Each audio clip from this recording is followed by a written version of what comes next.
na terra os homens anunciar, nos nasceu o príncipe da paz.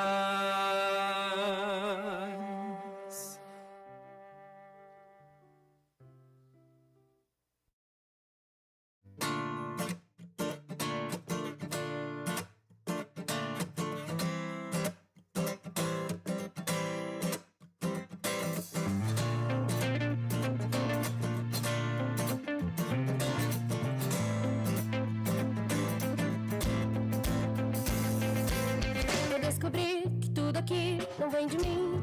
Percebi que o mundo não sou eu. Olhos abri, melhor ouvir. Reconheci o propósito que ele me deu. Não posso mais experienciar, acumular, planejar tudo por mim e só. Existe um pai que sabe mais, que vai guiar o caminho melhor. De ti não posso me esconder.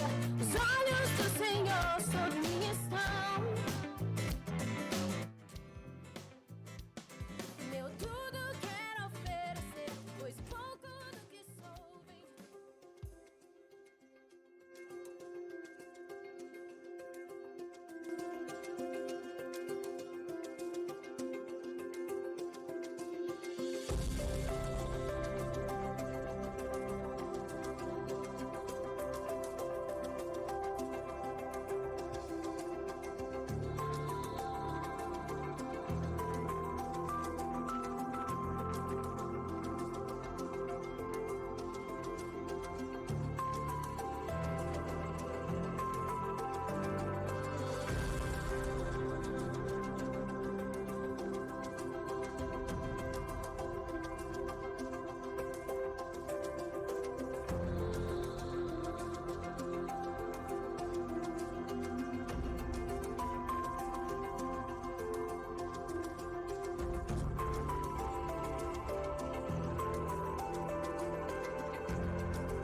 Tá me intimando a começar.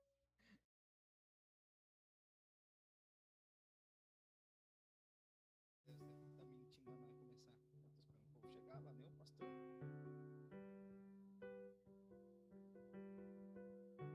Vamos entrando para começarmos o nosso culto.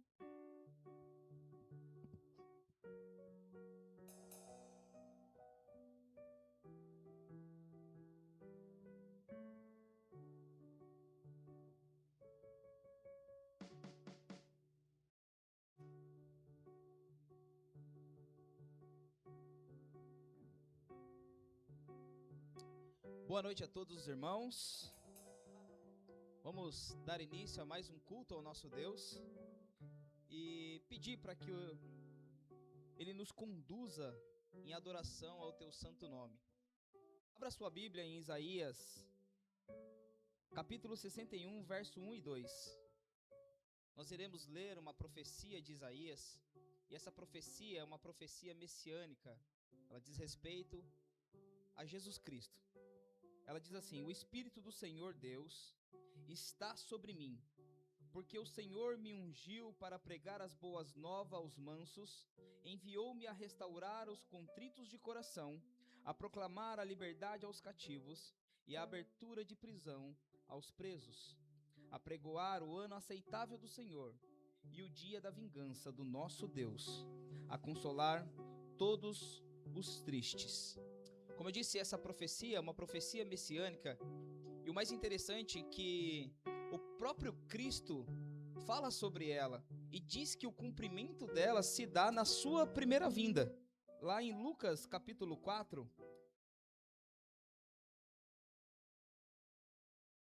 o livro do profeta Isaías, para que ele pudesse ler e explicar. E diz assim: e quando abriu o livro, achou o lugar em que estava escrito: o Espírito do Senhor é sobre mim, pois que me ungiu para evangelizar os pobres, enviou-me a curar os quebrantados do coração, a pregar a liberdade aos cativos, a restauração da vista aos cegos, e pôr em liberdade os oprimidos, a anunciar o ano aceitável do Senhor. E cerrando o livro, tomou a dar aos ministros, assentou-se, e agora preste atenção, e olhou nos olhos de todos na sinagoga. Tornando a dar ao ministro, assentou-se, e os olhos de todos da sinagoga estavam fitos nele. Então começou a dizer-lhes: hoje se cumpriu esta escritura em vossos ouvidos. Agora você imagine todos aqueles rabinos ouvindo isso. O que esse cara está falando? Ele está dizendo que ele é o Messias? E era exatamente isso que ele estava dizendo. Então essa profecia diz respeito ao ano aceitável do Senhor, que é o período da graça, o período em que Cristo veio para anunciar a salvação aos perdidos, a restaurar a nós com o próprio Deus, trazendo graça e misericórdia. Mas perceba que ele não menciona toda a profecia. Ele deixa de fora a parte em que o texto diz que também não é só o ano aceitável do Senhor, mas também é o dia da vingança de Deus. E por que ele omite essa parte?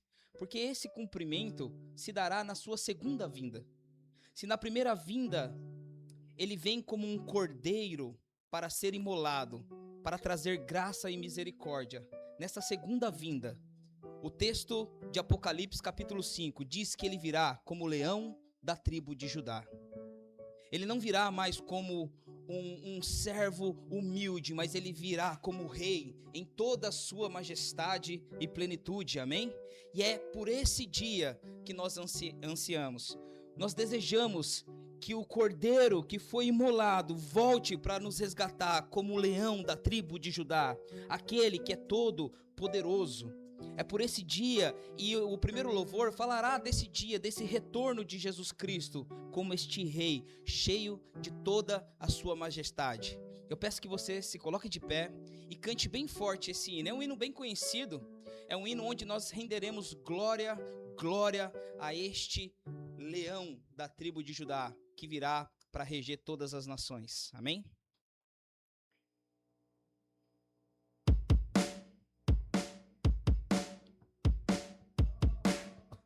Glória, aleluia.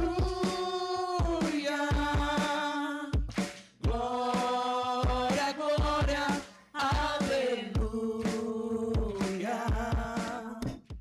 Glória, glória, aleluia. Vem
Apocalipse, como eu havia mencionado, no capítulo 5, ali, terminando a visão de João, ele diz o seguinte: então olhei e ouvi a voz de muitos anjos, milhares e milhares e milhões de milhões.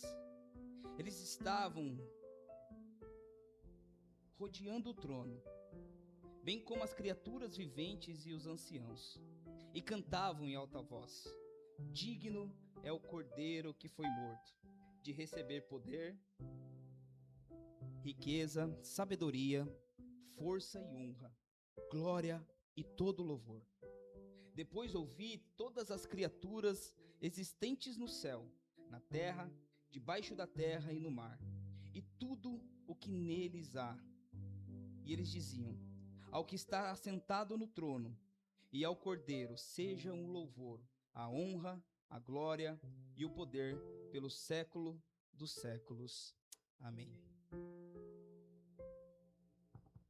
Embora essa vinda se dará num futuro, e quem sabe num futuro bem próximo, enquanto estamos aguardando o retorno deste rei, do leão da tribo de Judá, quero convidar a igreja junto conosco a nos juntarmos com esses anciões, com esses seres viventes, com esses anjos, e declarar que só Ele é digno de todo louvor, que só Ele merece toda a honra e toda a glória. Ele é o único que merece a nossa adoração, amém? Adoremos ao nosso Deus.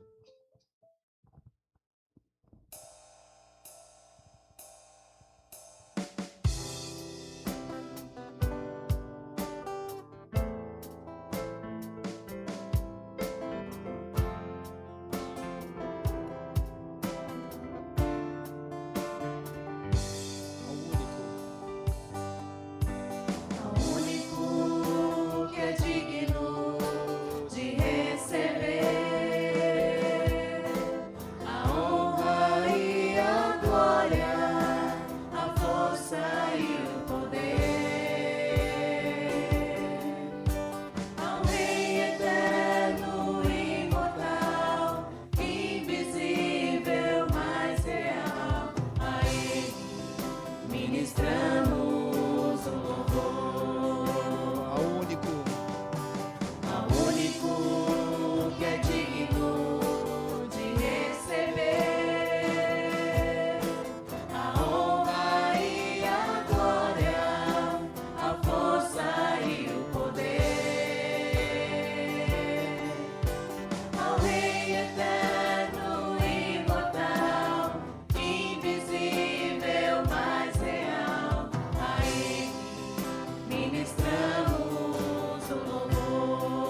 Salmos 48, versículo 1 diz assim: Grande é o Senhor e digno de todo louvor, na cidade do nosso Deus, o seu santo monte. Belo e majestoso, ele é a alegria de toda a terra. O monte Sião, no extremo do norte, é a cidade grande do rei.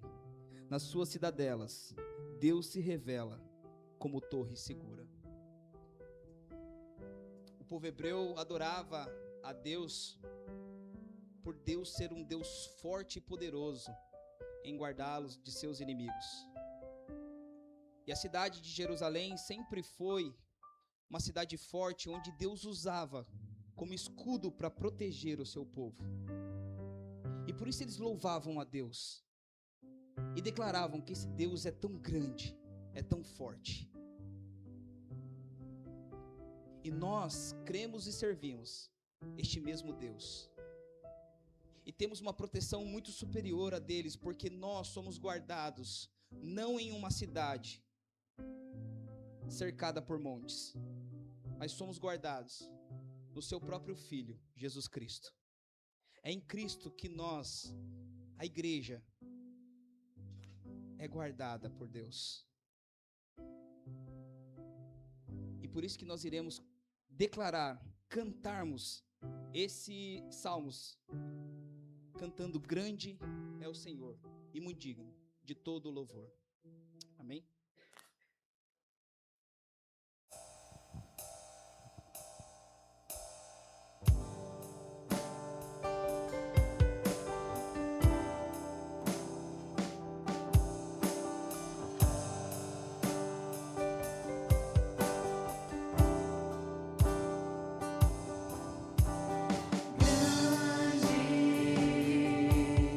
É o Senhor e muito digno de louvor.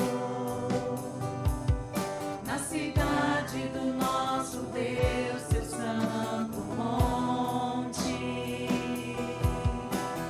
a alegria de toda a terra.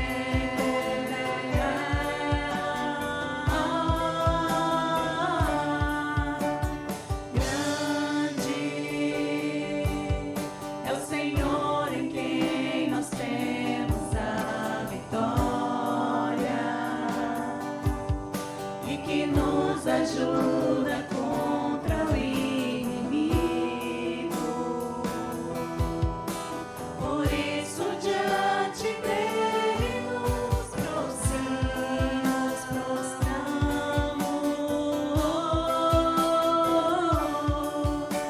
Queremos o teu nome engrandecer e agradecer-te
Tu és o Deus eterno sobre toda a terra, pois tu és o Deus eterno sobre toda a terra e céu.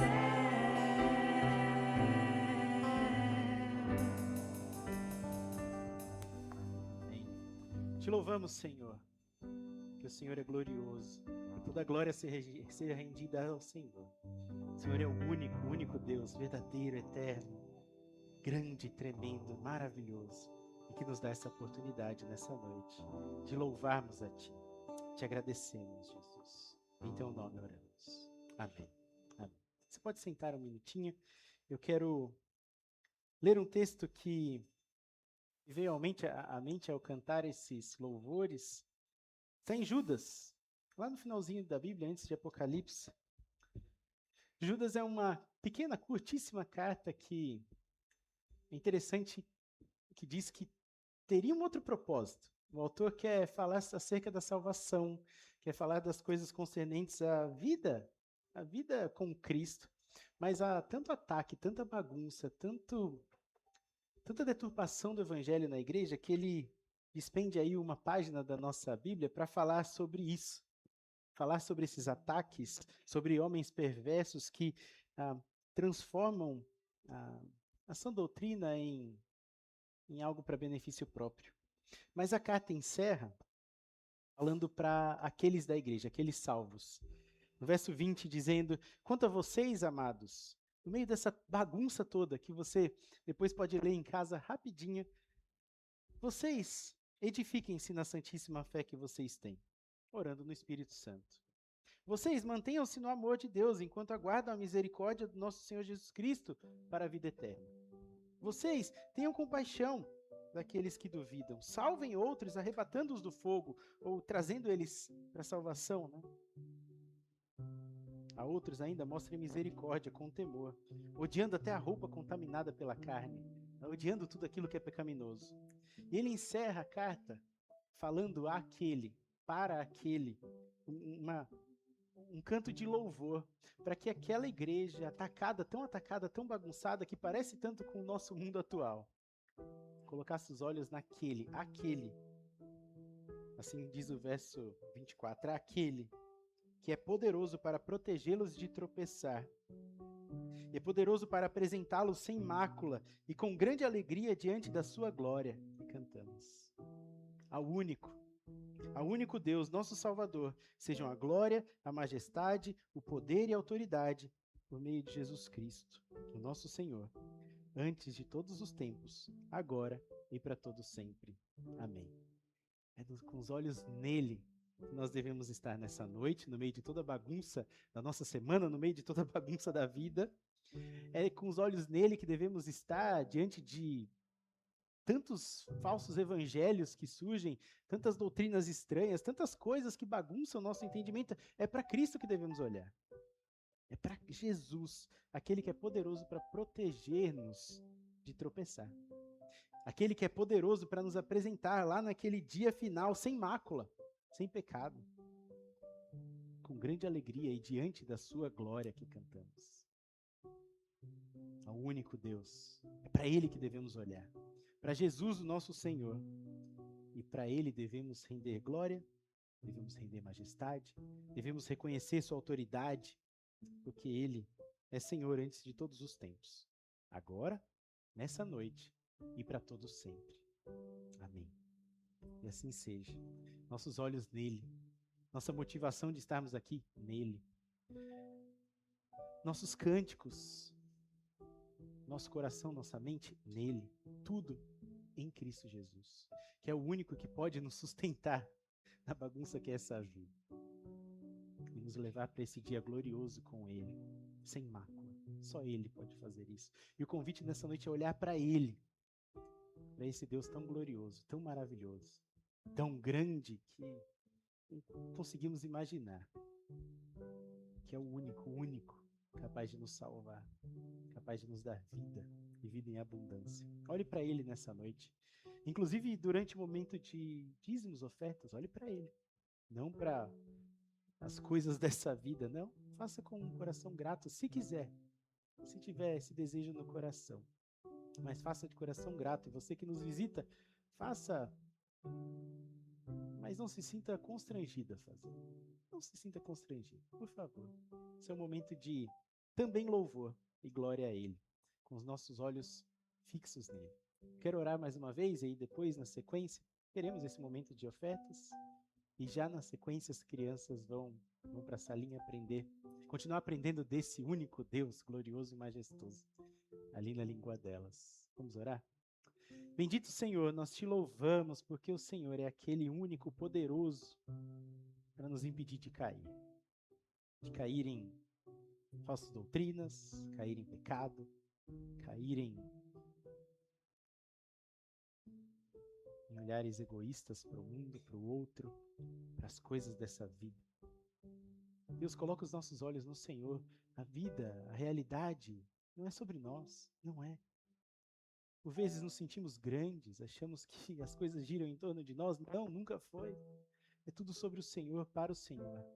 Queremos colocar os nossos olhos no Senhor e percebemos a sua grandeza, a sua majestade, a sua honra, a sua glória, para que saiamos daqui colocados no nosso lugar, pequenos, falhos, frágeis, que dependemos totalmente do Senhor.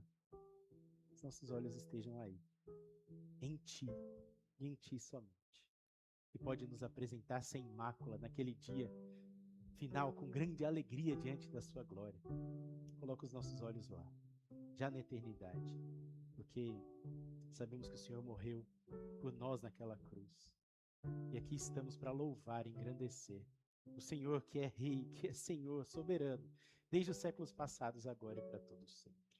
Seja assim, aqui, no momento com os adultos, seja assim no momento com as crianças, conduza os pequenos olhos delas, esses coraçõezinhos, para olharem a cruz do Senhor, desde agora, desde cedo, para que ao crescerem, ao enfrentarem tantos dilemas que a vida trará, estejam com os olhos fixos em Jesus e olhando para a cruz, vejam todo o resto.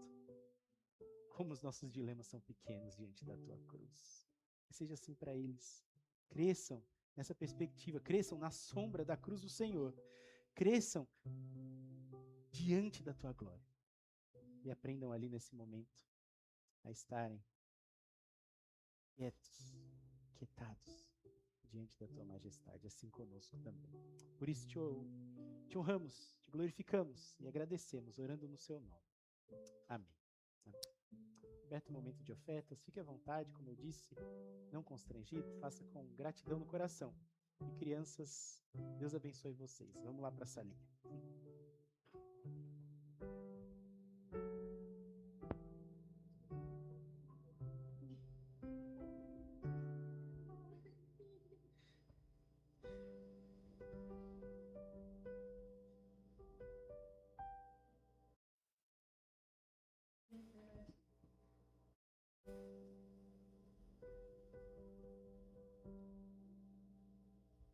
Enquanto as crianças vão indo para a salinha, eu queria rapidamente compartilhar algo com vocês, para que vocês nos ajudem também em oração. Nitidamente, eu acho que a maioria percebe que nós somos uma equipe em construção. E é muito gostoso ver esse processo, assim, como tudo começou e como as coisas vão se desenvolvendo e como Deus vai nos abençoando, assim. O que eu quero compartilhar com vocês é que a gente se cobra muito para não errar, para que tudo dê certo. E a gente fica apreensivo, estuda e se dedica. E eu até brinquei essa semana com a Ju. Ela falou: "Ei, tá confiante?" Eu falei: "Tô. Treinei. E tá tudo certo para eu errar lá no domingo." Para a glória de Deus. Mas isso é tão verdade, porque eu percebo, e a gente conversando, a gente chegou à mesma conclusão, que o nosso propósito é ajudar a igreja nesse momento de adoração. Essa é a nossa única função e finalidade. E o dia que a gente ficar bons o suficiente, a ponto da igreja não precisar cantar para nos assistir, a gente falhou. A gente falhou. Então que erremos mais, para que a igreja nos ajude sempre cantando forte como vocês cantam, assim, e de verdade, assim. Eu até brinquei aqui, saíram as melhores vozes aqui, porque as criançadas ajudam a gente pra caramba. A gente tá inseguro e eles estão lá cantando forte e eu falo, né, eu vou cantar também que nem eles. Se eles estão soltando a voz, eu também vou. É muito gostoso isso, assim. É muito bom poder presenciar um culto onde a voz principal não é a voz da banda, mas é a voz da igreja. Se você está atento ao culto, você percebeu que todos os louvores estão apontando para o nosso Senhor e Salvador. No primeiro hino, nós cantamos sobre esse retorno glorioso dele, onde ele virá não mais como um cordeiro pronto para o abate, mas ele virá como um leão, não mais como um servo, mas como um rei, exaltado. No segundo cântico, nós declaramos que só ele é digno, então, de toda adoração, pelo século dos séculos. No terceiro cântico, nós falamos da confiança que temos na grandeza desse Deus em nos proteger. E agora eu convido toda a igreja a cantar sobre a beleza desse Deus, declararmos o nosso amor a esse Deus. Formoso ele é, lindo em sua majestade, em toda a sua plenitude. Nós aguardamos vê-lo assim, naquele grande dia. Amém? Se coloque de pé então e vamos cantar bem forte, hein? Nos ajude.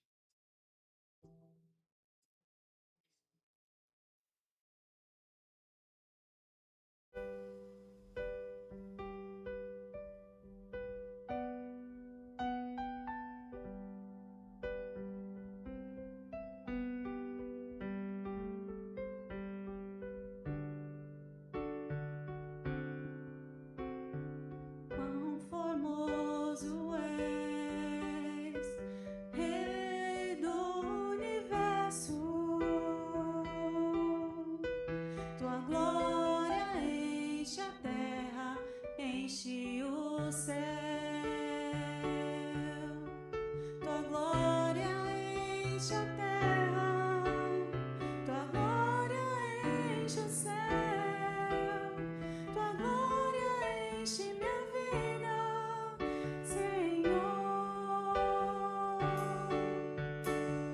Quão formoso és, Rei do universo. Tua glória enche a terra, enche o céu. Sua glória enche a terra, sua glória enche o céu.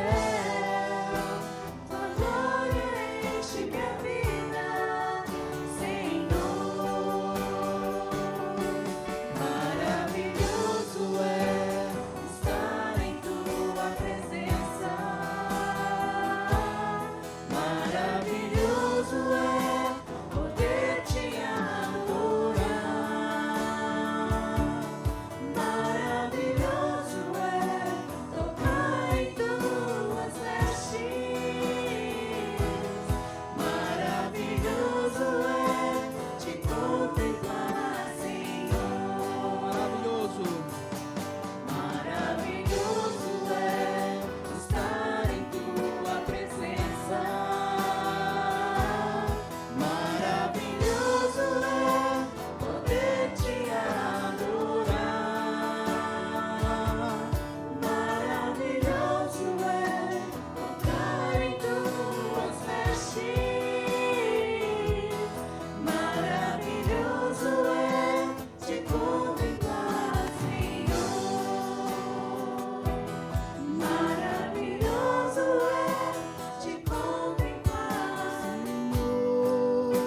Senhor, obrigada por ser o nosso primeiro amor e que o Senhor seja o nosso último amor também, Pai. Amém. O amor das nossas vidas todos os dias, Pai. Todos os dias.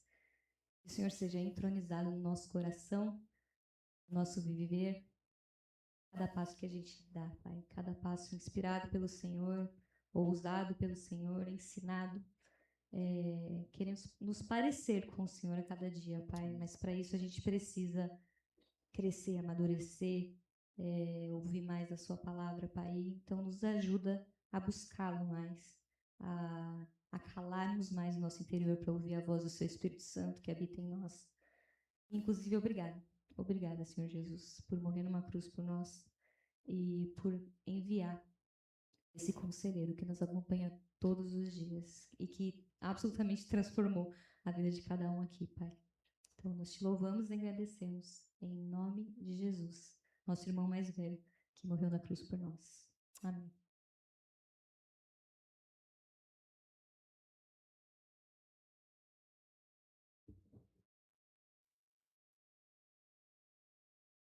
Boa noite mais uma vez, para quem eu... Boa noite.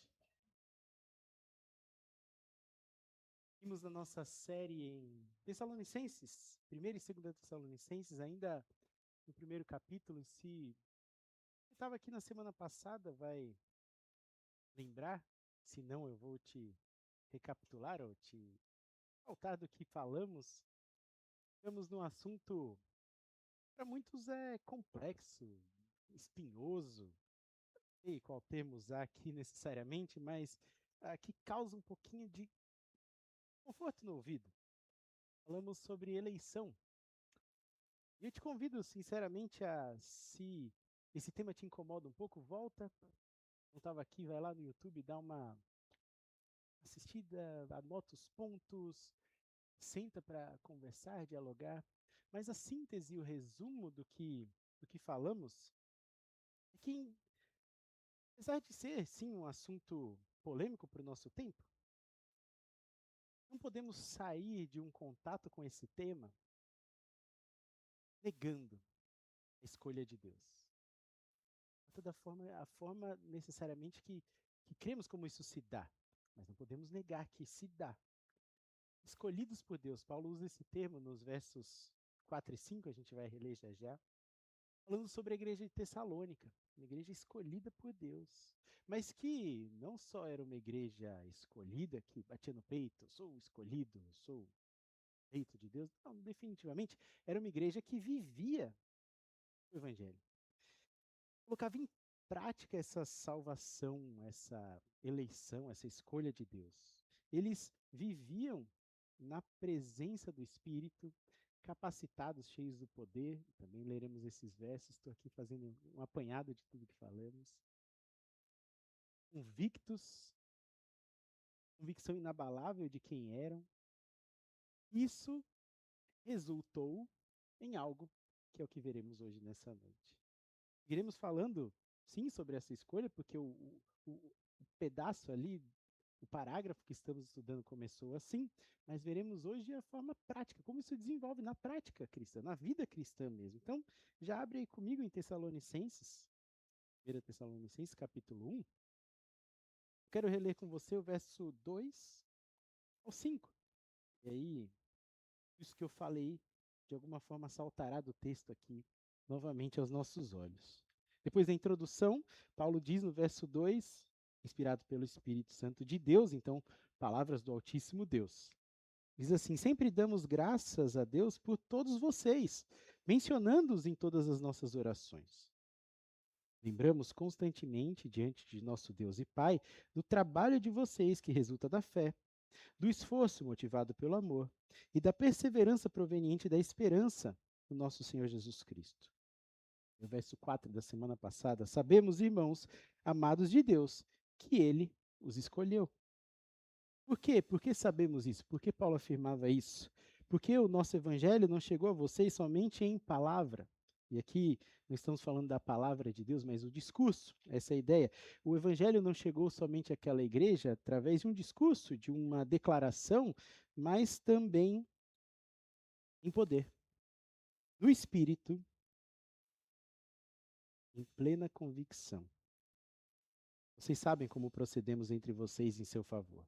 Paulo, nessa porção da semana passada, estava falando como ele pregou o evangelho, como ele chegou lá anunciando, e como o evangelho foi recebido por eles, né? Tanto a mensagem portada como a mensagem recebida. Até aqui foi a porção que estudamos. E de novo, eu te convido a acessar lá o canal do YouTube, assistir se não esteve aqui, lançar um fundamento, mesmo que você que leve a vida inteira para resolver essa questão que está sendo discutida há 2000 anos na história da igreja, parta de um fundamento. Deus escolheu. Deus escolheu. Aquela igreja, escolhida por Deus, viveu de acordo com essa soberana escolha. E é uma igreja que esperava a vinda do Senhor de forma bem ardente. Nos próximos capítulos veremos, eles aguardavam tanto a volta do Senhor Jesus, a sua vinda, que chegaram a parar de trabalhar, inclusive. Eles achavam que era para agora, para já.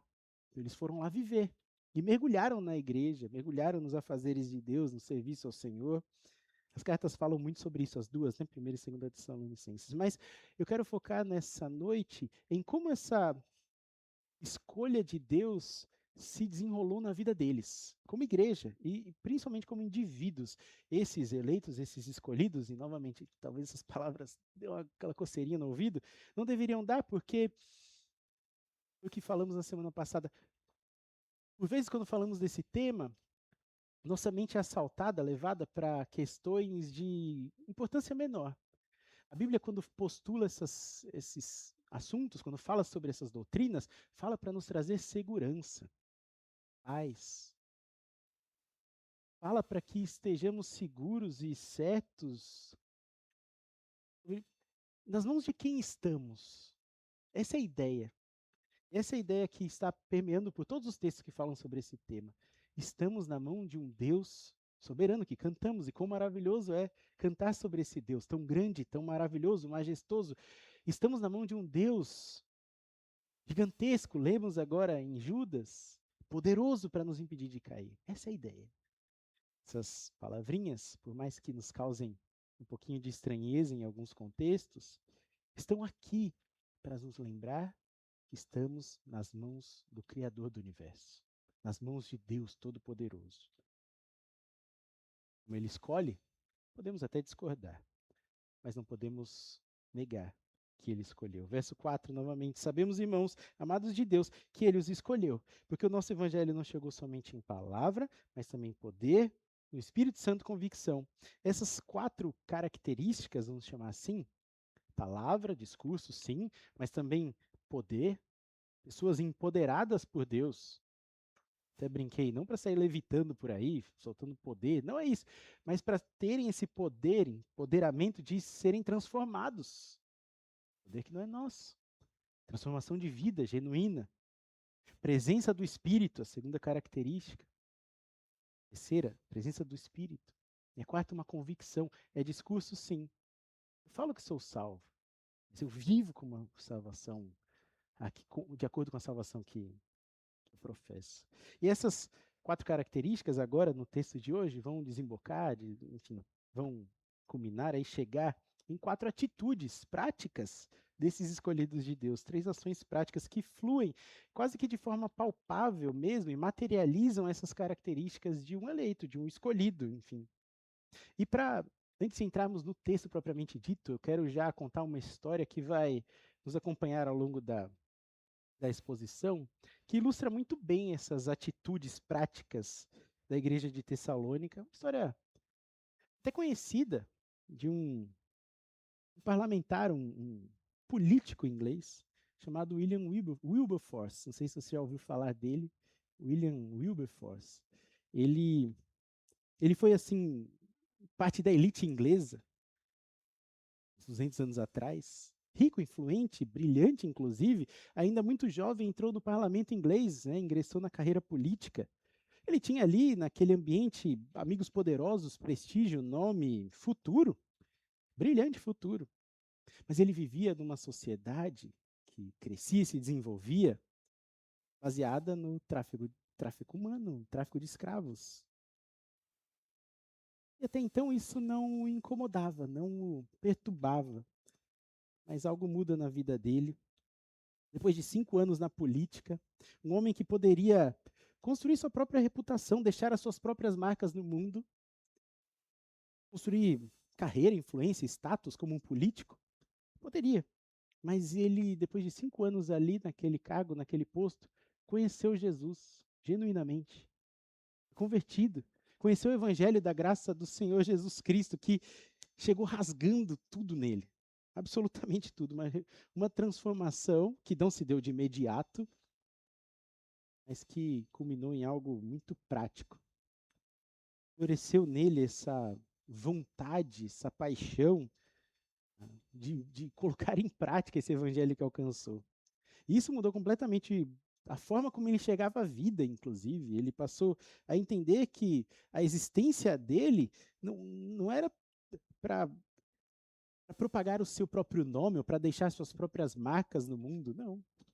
Ele entendeu que deveria deixar marcas de Cristo Jesus. E o Wilberforce, ele passou décadas lutando contra o tráfico de escravos, navios negreiros, toda aquela história tão densa da humanidade, que foi bem encabeçada pelos ingleses.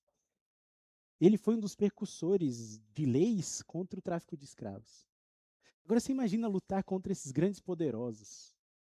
Ele batalhou, foram muitos anos, décadas lutando, até que em 1826, exatos 200 anos atrás, 1826, ele pediu afastamento do parlamento por questões de saúde e ainda não tinha desenrolado a lei. Ele, embora tivesse postulado tudo ali, batalhado por 20 anos, ele agora se ausenta do cargo, mas vê o projeto continuando. Até que o projeto de lei é publicado, a Lei de Abolição da Escravatura, na Inglaterra, em 1833, e dias depois ele morre. Pouquíssimos dias depois ele morre. Isso há 200 anos atrás, gente. É muito recente na história. Não sei se você já parou para imaginar, mas há 200 anos atrás, pessoas eram colocadas em navios, porão do navio, e levadas para outros países para trabalhar. Queridos, hoje a gente lembra do Wilberforce, até hoje. Não pela sua carreira política, definitivamente não, mas porque ele deixou marcas de Jesus, não dele, não dele mesmo. A gente vai voltar nesse ponto várias vezes ao longo da mensagem, mas ele deixou marcas de Jesus na sua trajetória. Leia comigo então agora os versos 6 a 8 e a gente vai conectar com essa história que eu iniciei com vocês, porque foi exatamente isso que a igreja de Tessalônica fez. Deixou marcas de Cristo Jesus muito cravadas ali naquela sociedade. E é por isso que lembramos dessa igreja até hoje, a ponto de querer imitá-la. Diferente de outras igrejas, como a de Corinto, que a gente não quer ser parecido, a gente aprende com os erros de Corinto, aqui a gente está aprendendo com os acertos de Tessalônica. Meditamos no exemplo até hoje. Veja o verso 6 a 8. Depois disso, depois de falar que amados de Deus, irmãos amados de Deus, vocês são escolhidos, e isso não vem só em palavra, mas também em poder, em ação do Espírito e convicção.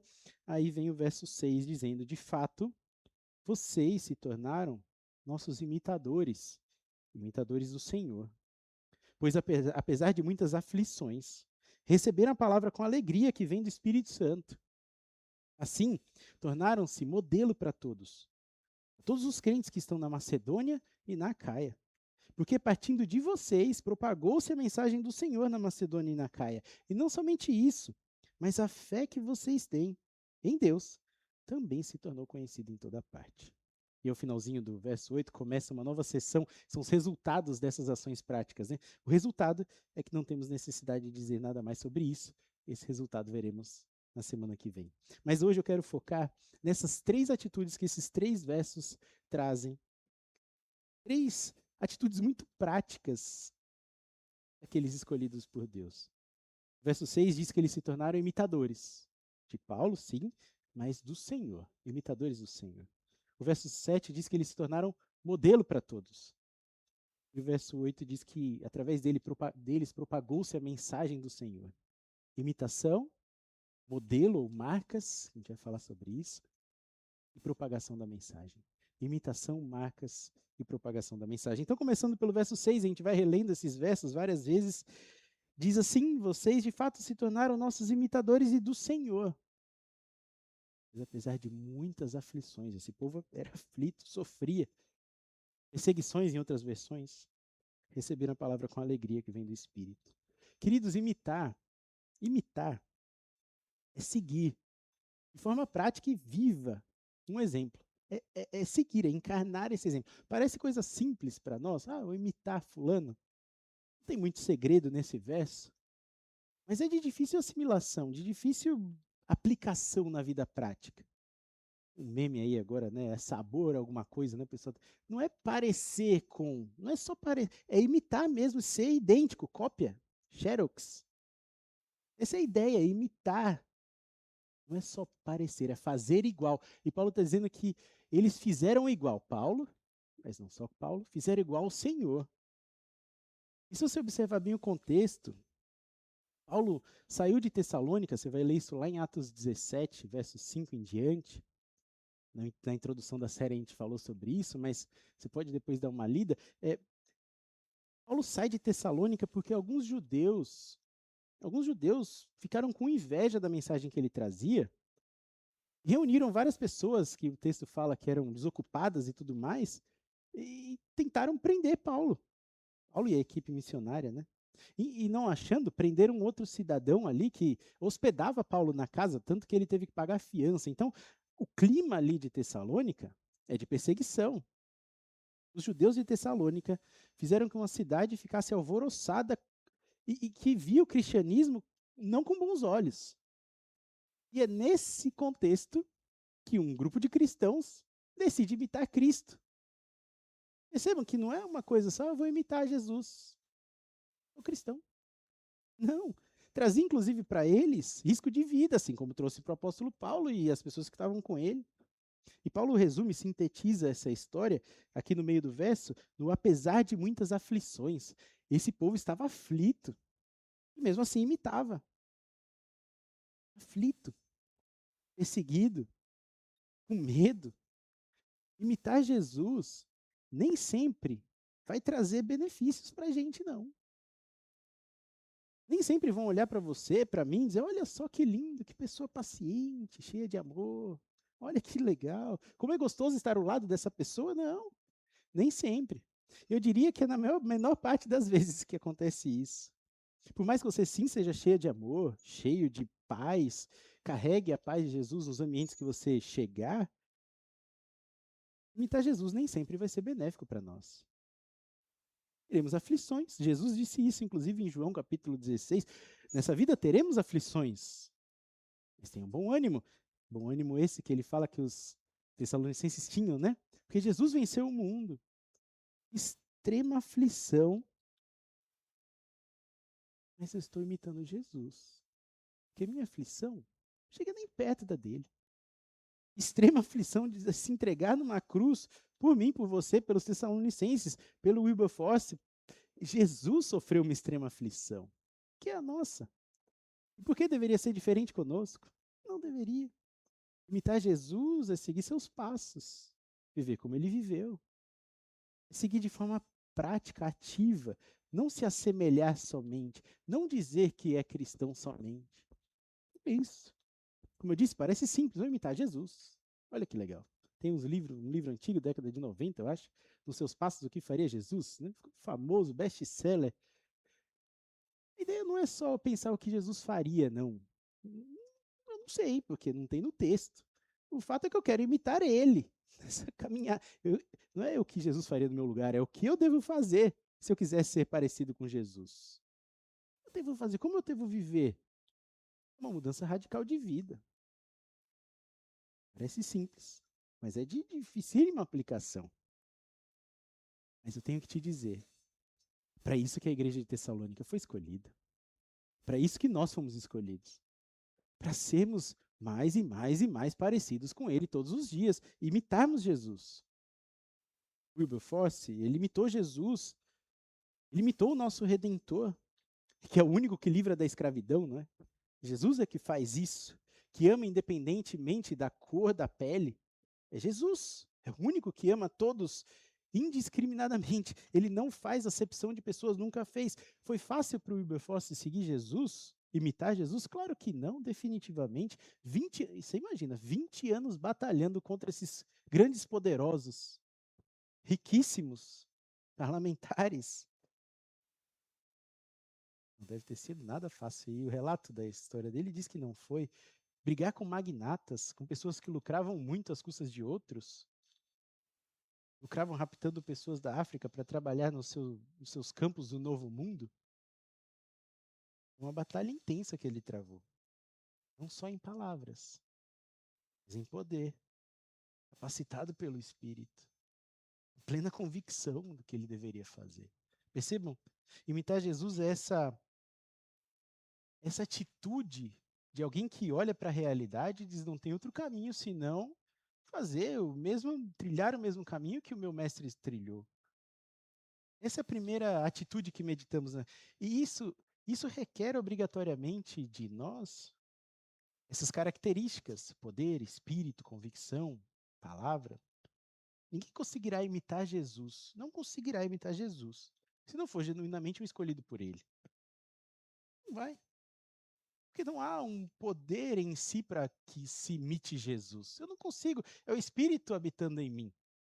É a ação do divino. O próprio texto diz que eles receberam a palavra, no verso 6, né? Apesar de muitas aflições, eles receberam a palavra com uma grande alegria, que vem do Espírito. É o próprio Espírito dando essa alegria no meio da adversidade. É o próprio Espírito agindo naqueles que ele escolheu. É o próprio Espírito dando força para que eles sigam em frente. Meio às aflições, as perseguições, as durezas da vida, seguir em frente, imitando Jesus em todos os dilemas. Imitação, essa primeira atitude de um salvo verdadeiramente salvo. E a segunda, o verso 7, olha comigo, eles tornaram-se modelo, imitando Jesus, tornaram-se um modelo para todos os crentes que estão na Macedônia e na Acaia.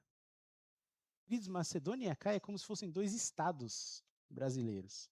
Claro que, guardadas as devidas proporções, né? As nossas extensões brasileiras são muito grandes, mas imagine dois estados pequenos, mas estados com dificuldade de acesso, porque não tinha estrada como tem hoje, não tinha carro, não tinha internet, nada do tipo. Nada do que a gente conhece hoje que facilita essa mensagem se espalhar existia. E aquela igreja, na verdade, aqueles cristãos que formavam a igreja de Tessalônica, conseguiram influenciar todos os crentes da região. Apesar das dificuldades geográficas, apesar das aflições, das perseguições, eles conseguiram ser modelo para todos. E essa palavrinha aqui, modelo, literalmente tipos, é num sentido de marca, não somente de algo que eu olho e eu tomo como referência para algo, mas uma marca deixada em todos os crentes. Essa é a ideia. Que os tessalonicenses deixaram uma marca em todos os crentes de dois estados. Marcaram a vida de muitas pessoas. Marcaram a trajetória delas. E fizeram isso mostrando Jesus, imitando Jesus, evidenciando essa alegria em meio à provação. Alegria que vem de quem? Do Espírito Santo de Deus que os habita. Em meio às adversidades, provações, aflições, eles estavam lá, marcando as pessoas ao seu redor. Marcas genuínas de verdadeiros cristãos, sendo impressas em todos ao redor. Sabe aquele discípulo Tomé que duvidou de Jesus, né, que Jesus tinha ressuscitado, em João capítulo 20? Abre comigo. Vai ser o único texto que a gente vai ler fora de Tessalonicenses, então você só marca aí na sua Bíblia e já volta. João capítulo 20, verso 24 a 25. O Tomé duvida. Jesus tinha ressuscitado. Verso 24 diz assim: Tomé, chamado Dídimo, um dos 12, não estava com os discípulos quando Jesus apareceu. João 20, 25. Os outros discípulos disseram: vimos o Senhor. Ele, porém, lhes disse: se eu não vir aí tá marcas, né? Mas é tipos, a mesma palavrinha. Jesus foi perfurado na mão e ficou um modelo do prego na mão dele. Modelo não é a melhor palavra, né? E com um buraco que mostra, que evidencia quem ele é. Se eu não vir essas marcas dos pregos nas suas mãos e não colocar o dedo nesses tipos, a palavra repete 2 vezes, dos pregos, eu não Não puser a mão no seu lado, não crerei. Então, saltei para cá, o texto em si não tem nada a ver, mas a palavrinha, né? A ideia é que a igreja de Tessalônica pregou de forma que dava para ver essa marca nos outros. Essa é a mesma palavra, a palavrinha tipos. É nesse sentido que a igreja de Tessalônica marcou, não é só um modelo, uma referência, marcou todos os crentes ao seu redor, evidenciando marcas que não eram deles. Os crentes não podiam dizer, olha só como eu sou parecido com o crente de Tessalônica. Não, não. Ele deixou marca de Jesus. Eles carregavam a marca de Jesus por onde estavam. Jesus carregou a marca dos pregos, né? Depois da ressurreição, inclusive. As tem até hoje. Marcas duradouras. Ainda conectando com a história do Wilberforce, ele, na verdade, ele já era parlamentar há um tempo, quando conheceu Jesus, 5 anos depois, como eu disse. Não foi transformado por essa graça de Jesus. E aí, obviamente, como todo cristão no começo da jornada, cheio de dúvidas. Normal. Imagine, ele é um político, renomado, já estabelecido, conhece Jesus e fica. E agora, o que eu faço com essa fé em Jesus? É para eu deixar de ser parlamentar, sair do parlamento, deixar de ser político? É para eu seguir outro rumo da minha vida, me dedicar ao ministério exclusivamente? Ele ficou cheio de dúvidas. Deixar minha posição, enfim, o que eu devo fazer? Aí ele foi se aconselhar, buscar conselho, né? Um pastor já idoso, bem experiente, que era amigo da família dele. Esse pastor chama John Newton. Ele era um ex-escravista. Ele era um ex-piloto, comandante de navio de escravos. E ele, a história diz que ele era muito cruel, inclusive, enquanto viveu com essa prática. Ele não queria entrar nesse ramo, estava na marinha mercante da Inglaterra, e trocaram ele de navio de uma hora para outra. Ele se viu num navio cheio de escravos, ficou meio chocado, mas recebeu bem, muito dinheiro, e ali ele ficou 40 anos da vida. E no meio de uma tempestade no mar, ele ainda não era comandante nem nada, tempestade grande, o comandante foi levado pela onda, ele assume o barco ali, no meio da tempestade, ele diz, não tem nada que possa me salvar, a não ser a maravilhosa graça de Deus. Ele se rende a Jesus ali. Ele escreve o hino Maravilhosa Graça, que a gente conhece hoje, né? Vou cantar Maravilhosa Graça, que, enfim, acho que quem conhece vai lembrar. Essa aí mesmo, cantarola. Ele escreve muitos anos depois, ele não foi. Ele entregou a vida para Jesus, mas ainda ficou naquela tensão só 40 anos depois que ele conseguiu declarar publicamente que era contra aquela prática e tudo mais, tráfico de escravos. Mas após essa transformação completa, ele então escreve o hino, termina o hino, manda para os Estados Unidos, o hino então cria melodia, né, e tudo mais. E aí esse cidadão é o conselheiro Wilberforce. O parlamentar, ele cheio de dúvidas, não sabia o que fazer da vida, eu largo a política, não largo, e agora o que eu faço? Aí ele manda uma carta e diz, olha, temos que nos encontrar, mas é anônimo. Porque um parlamentar é muito famoso, o rosto é muito famoso, eu não quero ser visto conversando com um evangélico. Isso ele já tinha convertido. Né? E aí ele vai lá, pela provisão de Deus, conversa com John Newton, e John Newton deixa marcas profundas nesse homem.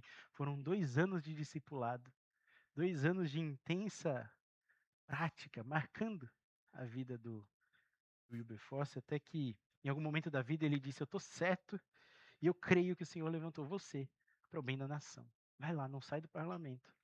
Deu um empurrão nele, e ele volta cheio de sede para mudar aquela realidade que, claro, não dependia dele. Ele foi orientado a permanecer na política, seguir. O Newton deixou uma marca profunda de Cristo nele.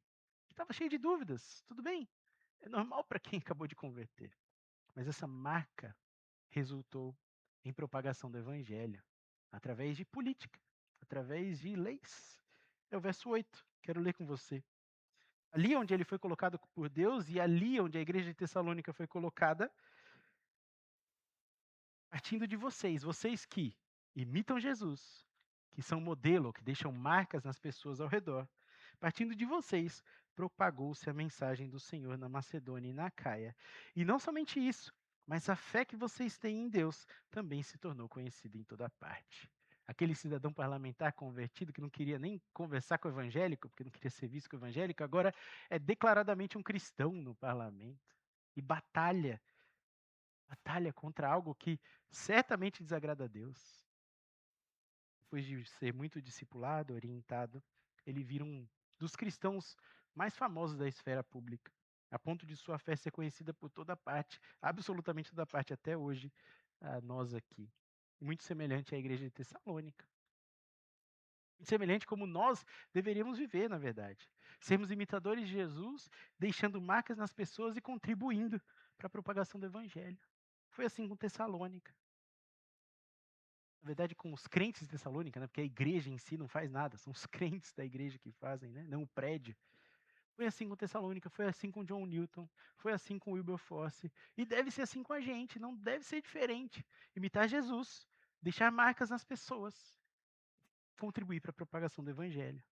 Essa escolha divina, percebam, a gente agora nem está falando mais sobre aquela escolha de Deus, que tanto incomoda os nossos ouvidos, ela é prática. Não adianta absolutamente nada dizer, eu sou escolhido de Deus. E não viver assim, querendo imitar Jesus. Sendo aquele que marca as pessoas ao seu redor pelo Evangelho de Jesus e que contribui para a propagação da mensagem. Passa por uma vida não só de palavra, que é o que vimos na semana passada, mas de genuíno poder do Espírito Santo. Habitação dele, capacitação dele, plena convicção que molda a forma com que vemos o mundo.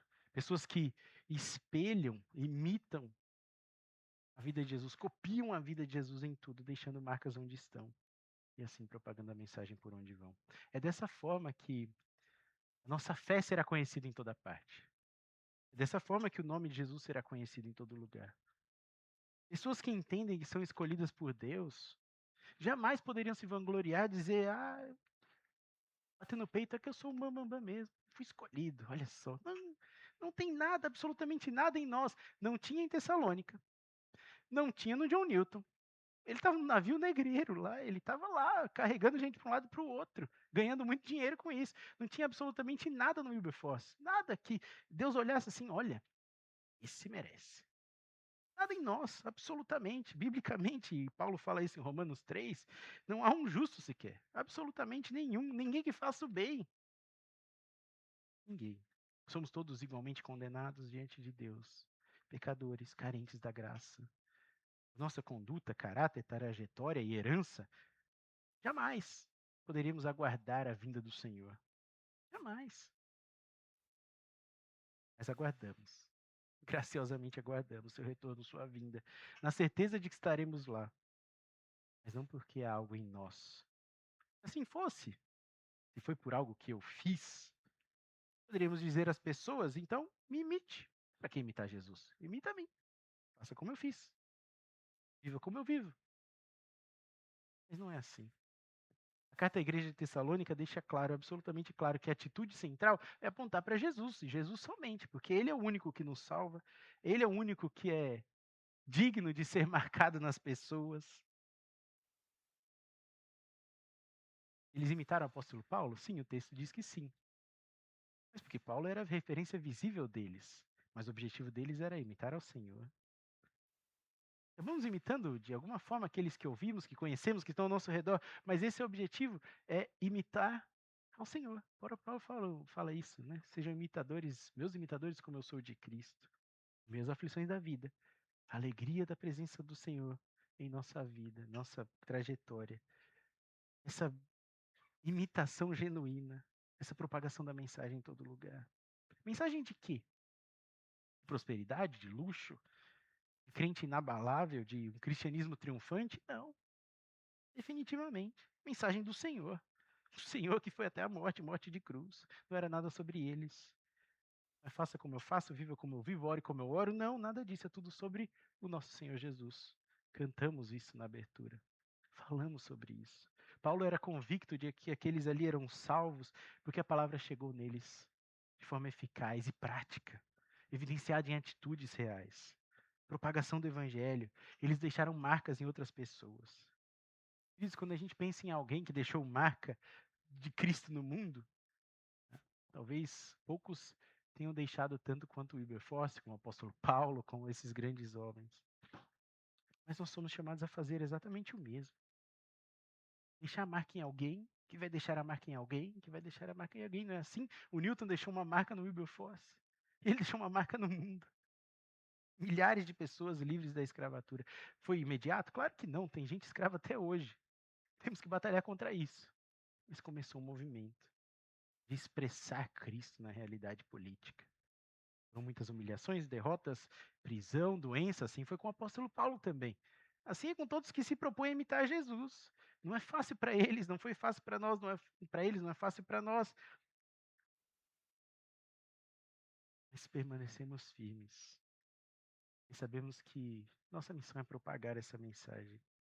E o que é mais impressionante é que quando a gente fala desses grandes homens do passado, mulheres do passado, pessoas que foram assim tão influentes, nós não lembramos dos seus cargos, não lembramos de quanto dinheiro acumulou, não lembramos do que tinha, nada. Lembramos das marcas que eles deixaram de Cristo Jesus. Queridos, a pergunta que fica, já caminhando para o final, é como nós temos marcado as pessoas ao nosso redor? Como nós temos marcado? Porque nós marcamos pessoas constantemente. Nós servimos de modelo para elas, influenciamos, e muitas vezes influenciamos, marcamos de forma errada, muito errada até, apontando para a pessoa errada, não para Jesus. Imitamos outros cristãos e dizemos que é para viver como um outro cristão, em vez de dizer que é para viver como Jesus. Imitamos culturas, imitamos igrejas. Ah, é assim que é ser cristão. Tem que ter essa cor de parede. Tem que viver desse jeito. Isso é ser, e, queridos, é imitar Jesus. Outras igrejas. Marcamos o tempo todo outras pessoas. Será que estamos propagando a mensagem do Senhor Jesus? Uma mensagem autocentrada, uma mensagem de mérito, de esforço, uma mensagem de rendição diante de Cristo. Eu não sei se contando essas histórias todas, é Wilberforce, é Newton, é Paulo, é Tessalônica, é muita informação, eu tenha sido tão aplicativo quanto eu deveria ser numa mensagem assim. Mas, por favor, pense nessa cena. E aí eu vou falar de uma perspectiva prática, observação pastoral. Mas pense nessa cena, quando a gente encontra alguém na rua, seja lá quem, na rua, no trabalho, na família, não sei. Alguém que, mesmo a gente não estando muito engajado em propagar a mensagem do evangelho, de alguma forma o assunto pende para esse lado. Estamos falando ali da vida espiritual e tudo mais. Talvez você tenha experimentado isso já. E a gente conclui dizendo, não, vai lá na igreja. Vai lá na igreja, o culto é 6h30. Vai ser uma bênção te receber lá. Já fez isso? Deveria fazer, não tem que chamar as pessoas para a igreja, né? Tem nada de errado nisso. Chame pessoas. Mas reflita sinceramente, quando você chama alguém para vir para a igreja, qual é a sua expectativa? Vai lá na igreja, é muito legal, tem ar-condicionado. O que você espera que aconteça na vida dela? Quando você convida alguém que vai chegar aqui, sentar aqui, sair daqui, como você espera que ela saia? Eu imagino que sua expectativa seja que essa pessoa saia marcada por algo. Saia impactada pela mensagem do evangelho, pela mensagem da cruz, pela pessoa de Jesus. Saia daqui transformada, quem sabe salva, rendida a Jesus. Essa esperança de vida eterna que nós temos. Para isso que nós chamamos pessoas para a igreja, não é só para encher o lugar. Você chama porque você deseja o bem daquela pessoa. Deseja que de alguma forma ela encontre salvação, transformação, sentido, propósito, porque você deseja que Jesus seja conhecido por ela. Agora eu pergunto, por que isso tem que acontecer aqui? E aqui? Porque você tem, de alguma forma, temos a esperança que isso tudo vai acontecer aqui, no domingo, 6h30 da noite. É o lugar de ser marcado por Jesus. É na igreja, é aqui. Temos essa esperança de que a pessoa venha aqui no culto, ouça uma mensagem transformadora e saia daqui diferente. Eu vou te dizer, e a experiência pessoal, que a maioria de nós, cristãos, temos essa perspectiva, essa esperança de que a pessoa seja marcada aqui no culto, aqui, porque lá nós somos incapazes de marcar essa pessoa. Lá no lugar que encontramos ela, seja na rua, no trabalho, em casa, seja lá onde for, no ambiente que conversamos e convidamos, até no WhatsApp, lá nós não imitamos Jesus como deveríamos. Lá nós não propagamos essa mensagem do evangelho como deveríamos propagar. A gente terceiriza para cá, para esse momento. Lá nós não deixamos marcas substanciais na vida dessas pessoas.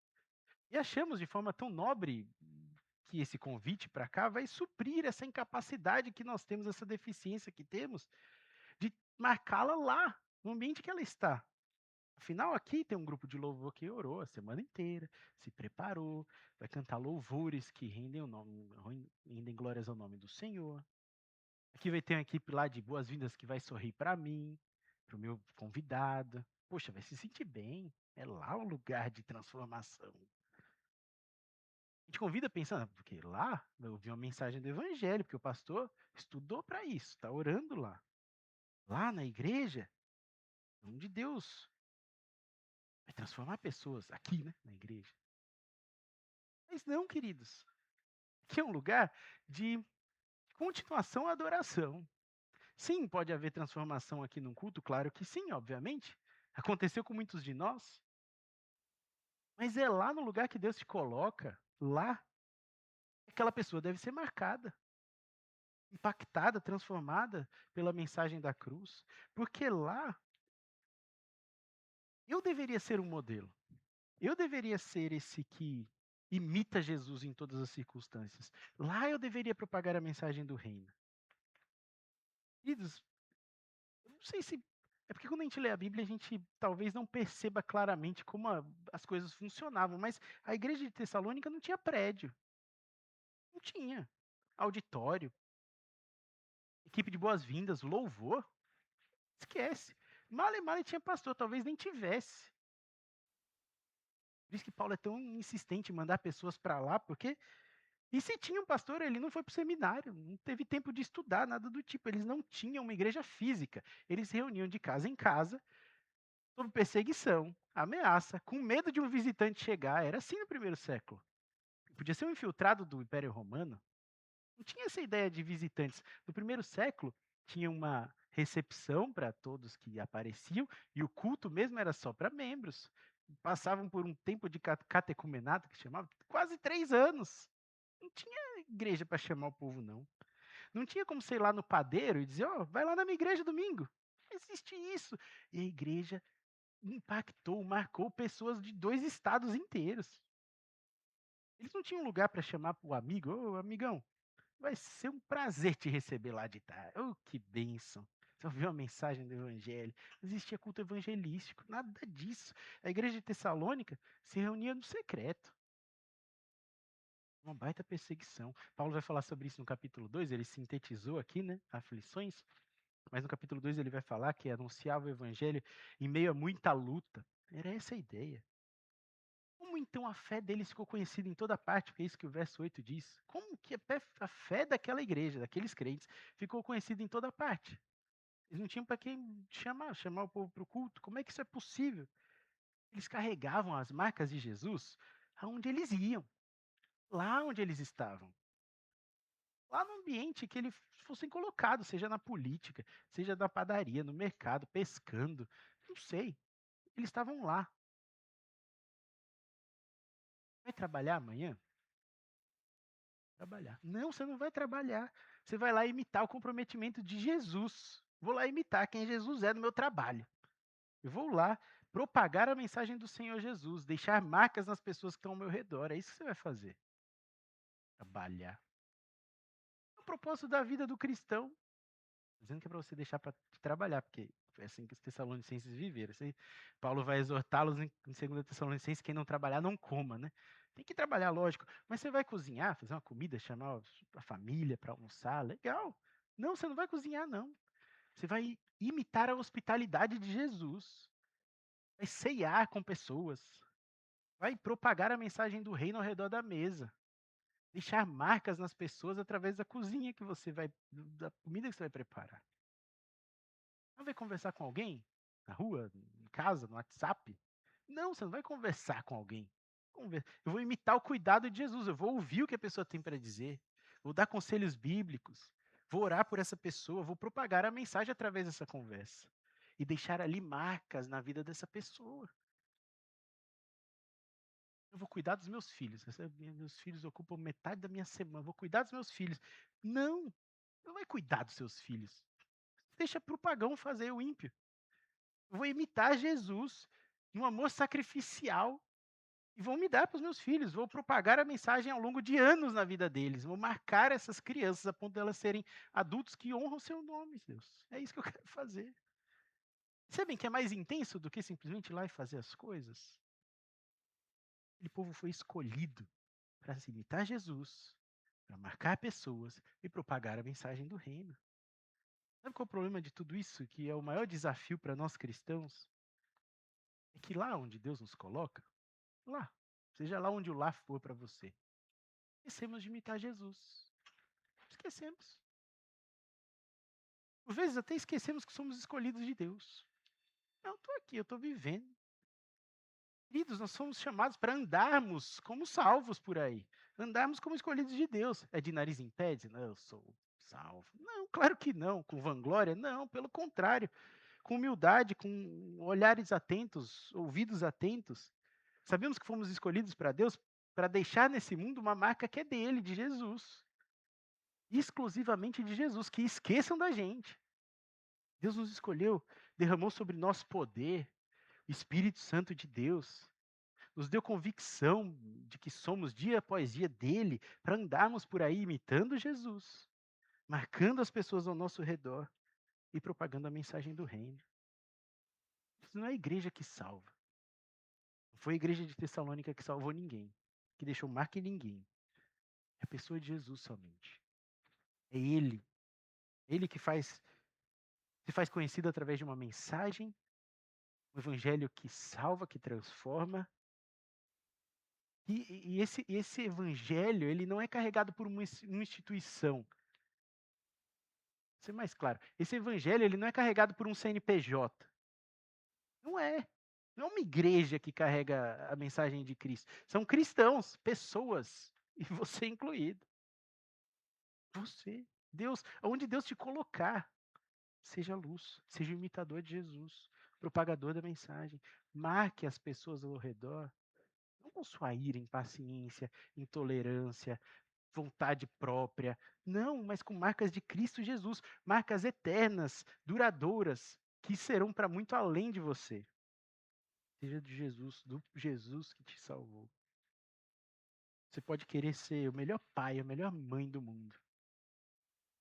Pode querer ser um empresário, uma empresária de sucesso. Um profissional renomado, uma referência no seu ramo, no mercado. Você pode querer ser o melhor amigo, a melhor parceira. Você pode querer ser, mas saiba que você vai passar logo, logo. Logo, logo, ninguém mais vai lembrar de você. Ninguém. Os próximos 200 anos, suas redes sociais, seus perfis todos, seu império que você construiu, até sua família vai esquecer de você. Quem é meu bisavô, tataravô? Não sei. A sua família vai esquecer. As únicas marcas que vão ficar duradouras e eternas são as de Cristo Jesus. Que você deixar na vida de alguém, que vai deixar na vida de alguém, assim vai. Que você vai deixar na sociedade ao seu redor, em benefício para o todo. Marcas de Cristo. Quem faz isso não é a igreja. É você, cristão, escolhida por Deus para propagar uma mensagem que não é sua. Eu desejo que você seja lembrado daqui a 200 anos, 300, 500, seja lá quando for, mas pela fé que você teve. Sim, eles foram lembrados em toda parte, conhecidos, né? Lembramos dos Tessalonicenses até hoje, porque eles são lembrados pelo Senhor que eles representavam, pela caminhada com Jesus. O que mais me impressiona na história de Wilberforce é que ela é encenada por cristãos, não por instituições. Não foi uma igreja que iniciou o processo de libertação dos escravos. Muitos usam esse argumento, né? Foi o cristianismo que estabeleceu hospitais, Foi o cristianismo que trouxe avanço para o Ocidente. Cristianismo não é pessoas reais que carregam uma mensagem real, que vão lá e abrem um hospital, que vão lá que tentam fazer uma lei para mudar alguma coisa. São pessoas reais que entendem que sua vida não tem valor nenhum se não for para imitar Jesus, marcar pessoas e propagar a mensagem. Ele jovem, influente, rico, promissor, depois de muitos anos de, de, de oposição, finalmente chega a notícia para ele: olha, a escravidão vai ser abolida. Aí ele morre dias depois. E hoje, 200 anos depois, a gente não lembra quanto dinheiro ele tinha, como se vestia, sei lá como ele. No máximo, você vai encontrar uma pintura dele. Mas ninguém vai lembrar. O patrimônio que ele acumulou, da posição social que ele tinha, nem da igreja que ele frequentava, a gente tem relato. Essas marcas de Cristo permanecem até hoje. As marcas de Jesus que John Newton deixou na vida dele. As marcas de Jesus que ele deixou na sociedade. Vimos as marcas da igreja de Tessalônica, deixou 2 estados. Que homens, mulheres, impérios passam. Igrejas, CNPJs, passam também. Essas marcas de Jesus, deixadas na vida de outras pessoas, essas permanecem eternamente. Sempre. Seja um imitador, uma imitadora de Jesus. Mesmo que isso lhe custe. Vai custar muitas vezes na vida. Propague essa mensagem do evangelho onde estiver. Torne conhecida essa mensagem lá. Chame sim pessoas para o culto. Sim, claro. Queremos que a igreja cresça, avance, lógico. Para que Deus seja mais glorificado, sim. Mas é lá que você vai marcar pessoas. Com marcas que permanecem por toda a eternidade. Saiba que Deus te colocou lá para que o nome dele seja exaltado lá. Não foi para você ser somente um bom pai, uma mãe, um profissional, marido, boa esposa. Para que ele fosse exaltado através das marcas que você deixa na vida de outras pessoas.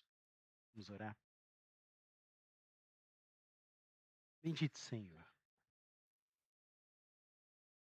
Quão pequenos somos dentro de uma missão tão grande. E quão falhos somos em cumprir esse chamado do Senhor para nós. O Senhor nos perdoa porque lá no dia a dia, na correria, nos afazeres, na agenda cheia, esquecemos de imitar o Senhor. Esquecemos. Acordar, trocar de roupa, tomar banho, fazer isso, aquilo, outro, levar, fazer almoço, trabalhar, entregar relatórios. Nós esquecemos do que estamos fazendo nesse mundo. Chamados pelo Senhor. Não para essas coisas somente. Elas são necessárias para a nossa subsistência, sim, mas isso não é vida. Queremos viver para o Senhor. Não sobreviver aqui nesse mundo caído. Queremos viver para o Senhor. Usa nossos corpos, mentes, dedicações, motivações, energia. Usa tudo isso para a tua glória, Senhor. Nos aviva a desejar-nos essa imitação constante de Cristo Jesus.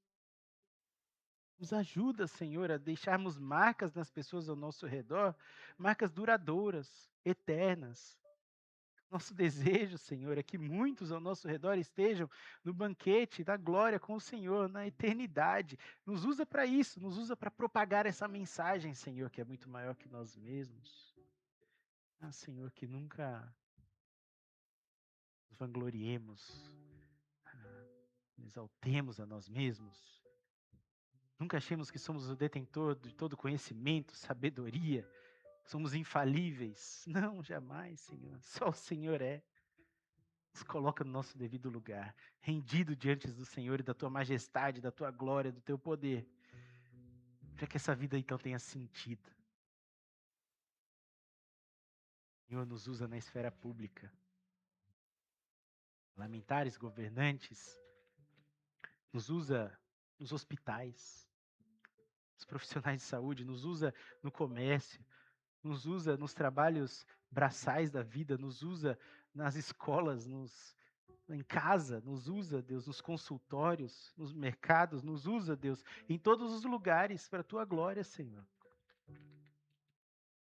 Nos usa no escritório, na nossa intimidade do lar, com a nossa família. Deus, que não nos percamos nos afazeres da vida, nas coisas dessa realidade caída. Mas estejamos atentos, que o Senhor logo vem. O Senhor está vindo, já já. Queremos anunciar essa mensagem para todos que estão ao nosso redor e deixarmos marcas neles que glorifiquem ao Senhor. Usa-nos para isso, Senhor. Individualmente, cada um de nós e coletivamente como igreja, sejamos uma marca nessa cidade. Que Caraguá veja o Senhor, seja marcada pela presença do Senhor através de nós. Muda a realidade dessa cidade, dos nossos bairros, das pessoas ao nosso redor, para que o Senhor seja mais e mais glorificado. É o nosso desejo. Usa-nos, Deus, e nos perdoa por esquecermos que somos escolhidos do Senhor para uma vida com o Senhor. Usa-nos. Jesus, se há alguém ainda que está rendido diante do Senhor, rendida sinceramente diante da tua majestade nessa noite, sabemos que aqui o Senhor também pode fazer isso.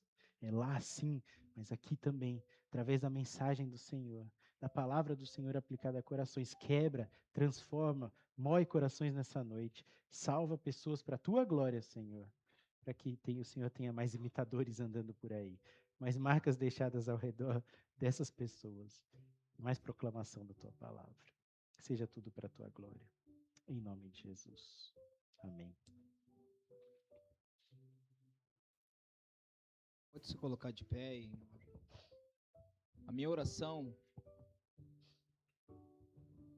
é que Deus tenha aberto seus ouvidos espirituais para que você perceba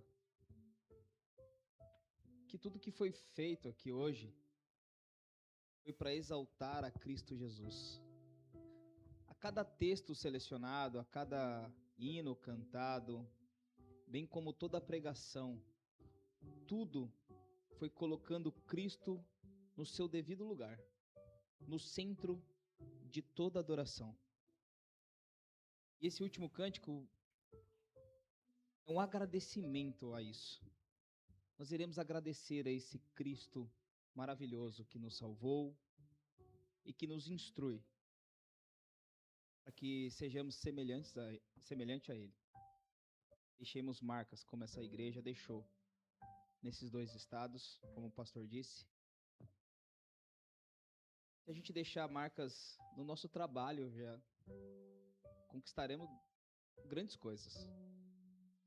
Os nossos filhos, nossos vizinhos, familiares. Não vamos deixar que essa mensagem se perca na nossa correria da semana. Possa voltar durante a semana ao texto de Tessalônica, sermos relembrados do que devemos e como devemos agir na sociedade. Amém? Vamos agradecer a Deus, então, por esse Cristo maravilhoso.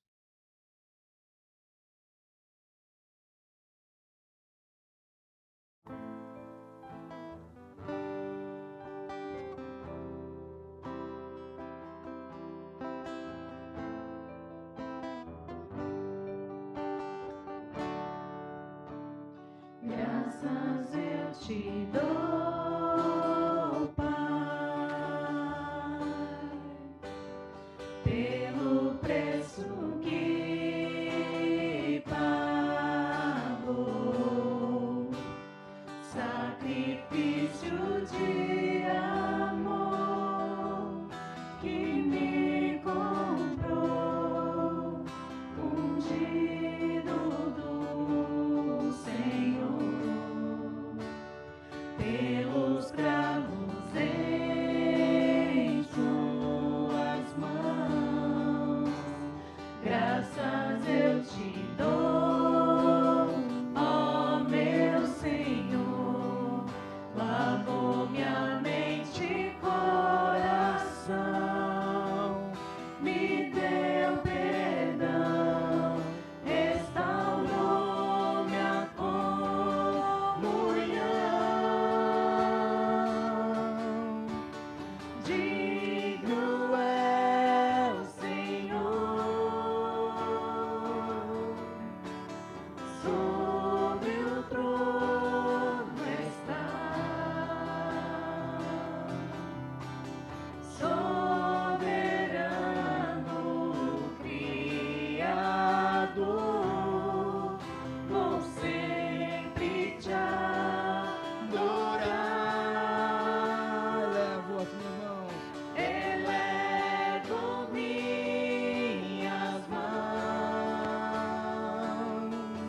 Digno é o Senhor,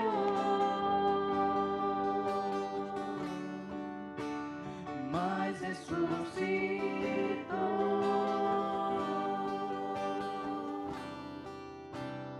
Digno é o Senhor.